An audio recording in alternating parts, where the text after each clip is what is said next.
I cannot tell you how many retirement parties I've been going to or celebrations really in the last year. And these are retirement parties of people that have been here 30, 40 years. Somewhere around 300 to 400 employees are going to be leaving our workforce in the next 5 to 7 years due to baby boomers leaving this organization. This notion of younger generations coming in and our baby boomers leaving the workforce is a huge issue for this organization. What we don't want to do, and this is where succession planning comes in, we don't want to have these people leaving the workforce and not have that knowledge transfer. We've got to be very, very diligent about that. Supervisors said the #1 issue that they need help with is how to deal with some of these generational issues amongst their workforce. You'll hear we have 4 generations right now going on in our workforce. The response to that is to have Dr. Nelson here. When my assistant, Tawny Gilmore, said you've got to go over to your 9 o'clock meeting and they're going to talk about intergenerational kinds of things, she says, you need to pay attention. So Tawny said maybe it will help us get along better and work better together. So let me tell you a little bit about Dr. Nelson. She is an internationally recognized trainer, keynote speaker, and consultant. She specializes in gender communication, conflict management, dealing with difficult people, communication skills, and sexual harassment discrimination. Dr. Nelson's professional background includes 10 years of teaching in the Department of Communication at the University of Colorado Boulder. For 30 years, she has trained and consulted for a wide variety of government and Fortune 50 companies in 48 states, Australia, Great Britain, and Canada. Among them are Xcel Energy, PricewaterhouseCoopers, American Board of Trial Attorneys, AT&T, Honeywell, Hewlett-Packard, IBM, Upjohn Pharmaceuticals, Pentax, U.S. Marine Corps, U.S. Forest Service, and the Department of Justice. She holds a BA, MA, and PhD in communication. She conducted her postdoctoral work at the Warnborough College in Oxford, England. Did I say that right? Her award-winning research is cited in such books as More Power to You and Communication Between the Sexes. Dr. Nelson won the Teaching Excellence Award at the University of Colorado Boulder.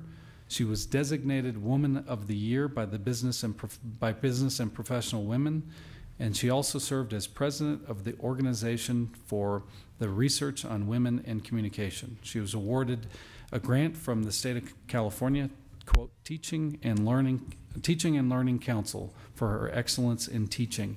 I also understand she was recently, over the last few days, up at working with Anheuser-Busch.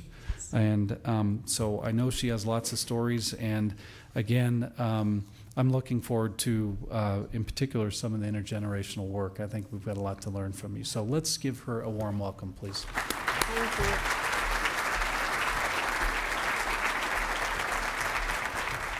Thanks, Darren. Darren does have one thing wrong in his introduction. The baby boomers are not retiring. We can't afford it. Right? We're here to stay. Does everybody hear that? We're here to stay. Where is my tribe? Raise your hand.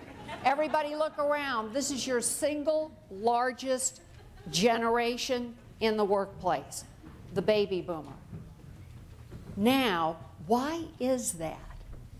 Let's just look at that for a moment. Never before in American history, and when I say that, we're really an infant compared to other countries, aren't we? We're, what, roughly 230 years old? So in our short 230-year history, never, ever before have we had so many generations working together at one time. Anybody feel the pain? Are you reminded of it? So let me tell you my story. I just finished my second book, Prentice Hall. It'll be on the bookstore shelves in September. I am imaging Oprah holding my book up. Then you will never see me again. No, I like what I do. I'll keep doing it. I'll just charge more. So I did a big mistake. I asked my old-time colleague of 25 years, and it's the second book on gender.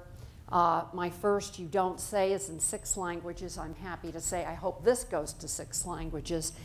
And I did a big mistake. I asked my longtime colleague, Dr. Claire Brown.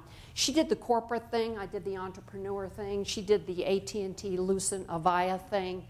Retired, and she's also a PhD in communication. She used to hire me to do training. So I said, Claire, do this second book on gender with me.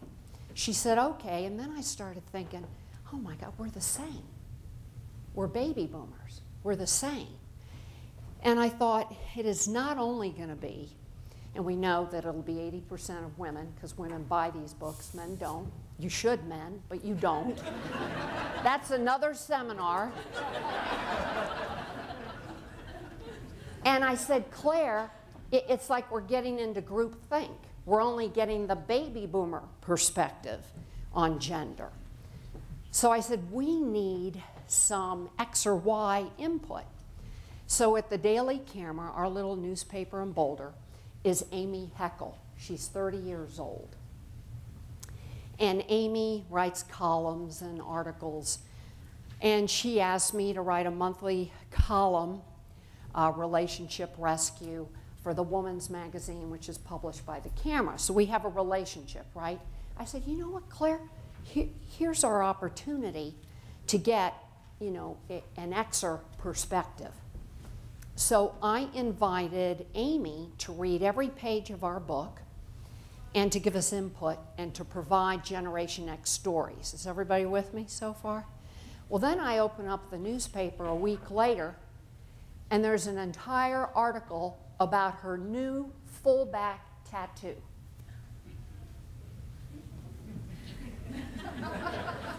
I'm not done. So I went, okay, I can do this. I mean, you know what I do with my X and Y children when they come home from college? I almost want to say, strip naked, I'm looking for a tattoo. You know, every time they come home from school, please God, don't have a tattoo.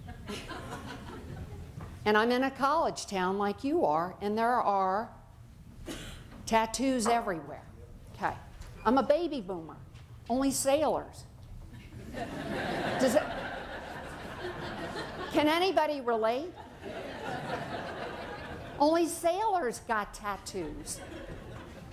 Okay. A lot of my clients struggle with this, with dress code and the whole thing. So about a month later, Amy and I go to meet for breakfast. And I'm sitting there. You know, in the morning, sometimes you're fuzzy, and she's sitting a breakfast distance away from me, right? And I notice this like little red ball here. And I'm interacting with her, and my first book is about nonverbal. I'm very visually and nonverbally oriented. Nonverbal is one of my big areas in communication. So I look at people. I look at how they dress. I look at their facial expressions. So we're interacting, and you can tell I really like her. And I love her writing style. And you're going to see it reflected in my new book. So we're sitting there talking, and I'm so distracted. You know, like Gwen has a necklace on. And you look at it, but I know what it is. But I can't figure this thing out because there's a red ball about right here. And, you know, I couldn't get like this. What the, you know, what? I couldn't do that to her. So I'm saying, week later, another article by her, how she got a, this is new for me, sternum piercing. Yes. Tom, my sentiments exactly. And the whole time, women in here, you know, women know this, men don't know this, but women in here know, you know how you can put necklaces on like fish line? You know how some women do that? I kept thinking, that must be what that is. Does it? I couldn't figure it out. So I went, sternum piercing. Now I thought I had seen, I've been to Waterworld with my kids. I thought I've seen every place, and I don't want to see all the places where people can get piercings. Does it?